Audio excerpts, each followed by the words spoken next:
لیے ابو ذر صدیقی ابن ضیاءالدین صدیقی صاحب کو آواز دیتا ہوں کہ وہ آئے اور تقریر پیش کریں۔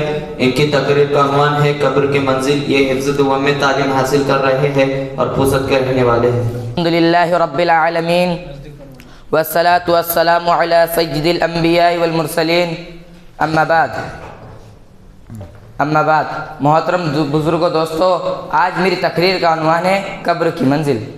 آخرت کی منزلوں میں سب سے پہلی منزل قبر کی منزل ہے۔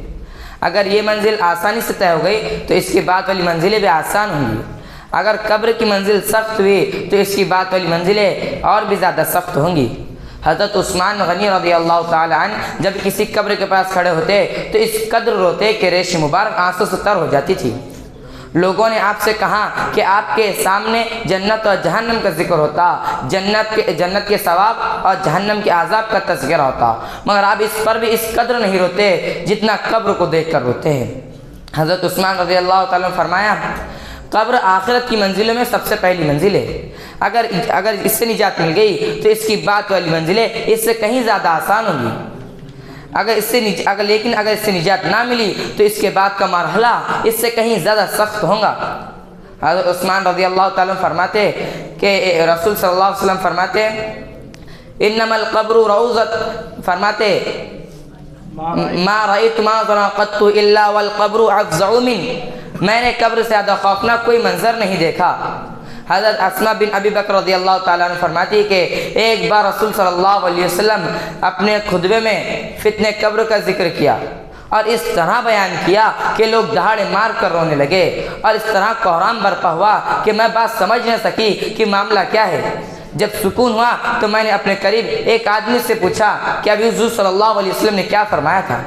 اس نے جواب دیا کہ حضور صلی اللہ علیہ وسلم نے ارشاد فرمایا قد اوحی الی انکم تفتنون فی القبور قریبا من الفتنۃ الدجال، میری جانب وحی کی گئی ہے کہ تم فتنہ دجال سے پہلے فتنہ قبر میں مبتلا کیے جاؤ گے۔ محترم بزرگوں دوستو، کوئی دن ایسا نہیں گزرتا کہ قبر یہ نہ کہتی میں بیگانی کا گھر ہوں، میں تنہائی کا گھر ہوں، میں مٹی کا گھر ہوں، میں کیڑے مکوڑوں کا گھر ہوں۔ جب بندے مومن دفن کیا جاتا تو قبر اس سے کہتی ہے تیرا آنا مبارک ہو، میری پشت پر جو لوگ چلتے تھے ان میں تو میرے نزدیک سب سے زیادہ محبوب تھا۔ آج جب تو میرے حوالے کیا گیا ہے تو دیکھ، تو اپنے ساتھ میرا معاملہ دیکھنا کہ میں تیرے ساتھ کتنا اچھا سلوک کرتی ہوں۔ اس کے بعد حد نگاہ تک قبر کشادہ کر دی جاتی ہے اور جنت کا دروازہ کھول دیا جاتا ہے۔ لیکن فاسق و فاجر اور کافر بندہ جب قبر میں دفن کیا جاتا ہے تو قبر اس سے کہتی ہے تیرا آنا نہ مبارک ہو، میری پشت پر جو لوگ چلتے تھے ان میں تو میرے نزدیک سب سے زیادہ مبغوض تھا۔ آج جب کہ تو میرے حوالے کیا گیا ہے تو دیکھ میں تجھ کو کس طرح سزا دیتی ہوں۔ اس کے بعد وہ قبر اس مردے کو اس طرح بھیجتی ہے کہ دائیں طرف کی پھسلیاں بائیں طرف کی پھسلیوں میں اور بائیں طرف کی پھسلیاں دائیں طرف کی پھسلیوں میں گھس جاتی ہے، اور اس پر 70 عزدے دوسری روایت کے مطابق 99 عزدے مسلط کر دیا جاتے ہیں، جن کا حال یہ ہوتا ہے کہ ان میں سے ایک بھی زمین پر پھونک مار دے تو قیامت تک کے زمین پر کچھ نہ ہوگے گا، اور وہ عزدے اسے مسلسل ڈستے رہیں گے اور قیامت تک کے ڈستے رہیں گے۔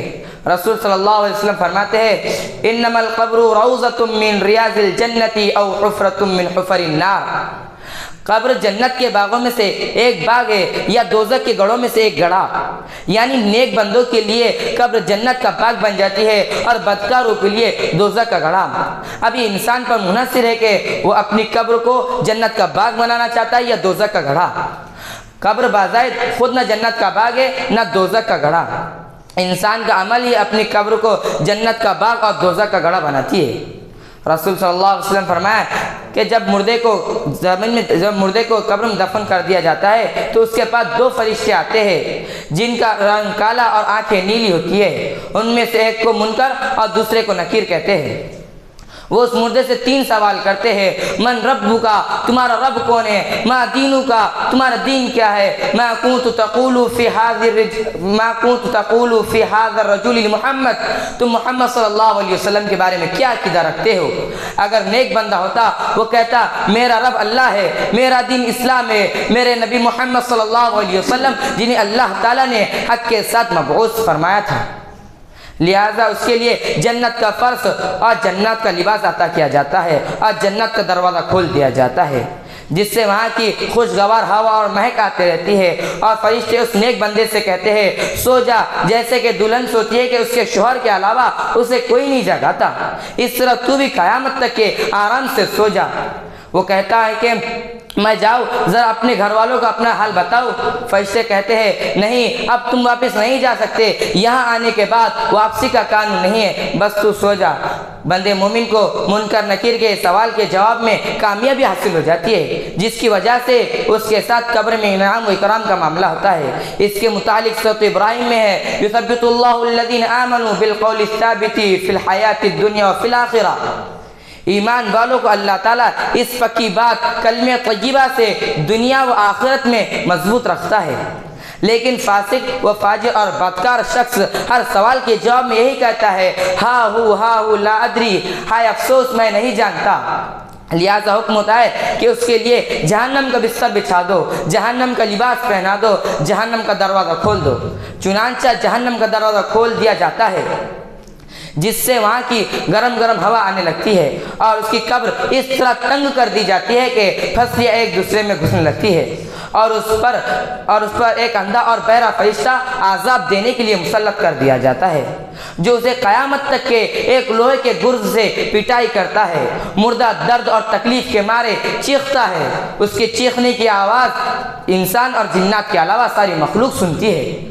حضرت زید بن ثابت رضی اللہ تعالیٰ عنہ فرماتے ہیں کہ ایک بار رسول صلی اللہ علیہ وسلم قبیلہ بنو نجار کے ایک باغ میں تشریف لے جا رہے تھے۔ اچانک وہ خچر جس پر حضور صلی اللہ علیہ وسلم سوار تھے بہت تیز بھٹکا، اور اتنا تیز بھٹکا کہ ڈر تھا کہ کہیں حضور صلی اللہ علیہ وسلم کو گرا نہ دے۔ اس جگہ 5-6 قبر تھی۔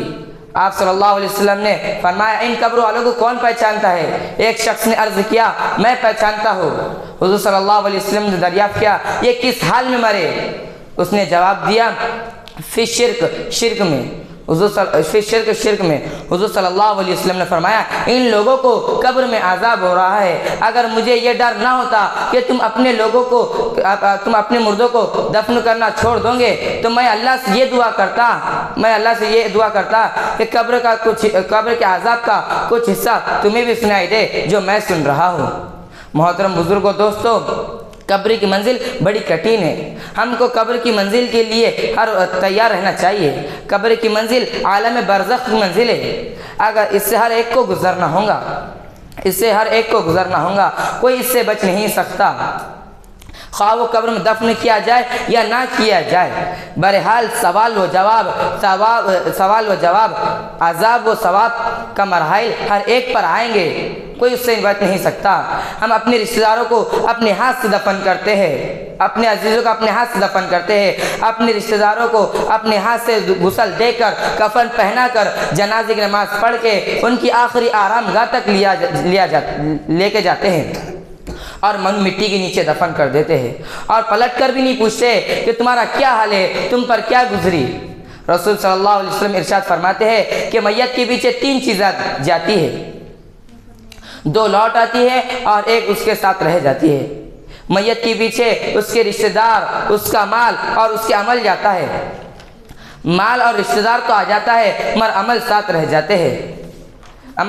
جاتے ہیں۔ میرے عزیز بھائیوں، سوچنے کا مقام ہے وہ عمل جو قبر کی کٹھن گھڑی میں تمہارا کام آنے والا ہے وہ تمہارے پاس کتنا ہے، اور وہ اولاد، مال و متاع جو اس وقت تمہارا ساتھ چھوڑ دیں گے اسے زیادہ سے زیادہ حاصل کرنے کے لیے ہم کتنے فکر مند رہتے ہیں۔ جمع کرنے کی کیا چیزیں ہیں اور ہم کیا جمع کر رہے ہیں، حاصل کرنے کی کیا چیزیں اور ہم کیا حاصل کر رہے ہیں۔ اللہ تعالیٰ سے دعا ہے کہ اللہ تعالیٰ ہمیں قبر کے سوال جواب میں آسانی عطا فرمائے، آمین۔ اس شعر کے ساتھ میں اپنی تقریر ختم کرنا چاہتا ہوں۔ جو ہر انسان عدم سے آشنا ہوتا نہیں، آنکھ سے اجل تو ہوتا ہے، فنا نہیں ہوتا۔ وآخر دعوانا ان الحمد للہ رب العالمین۔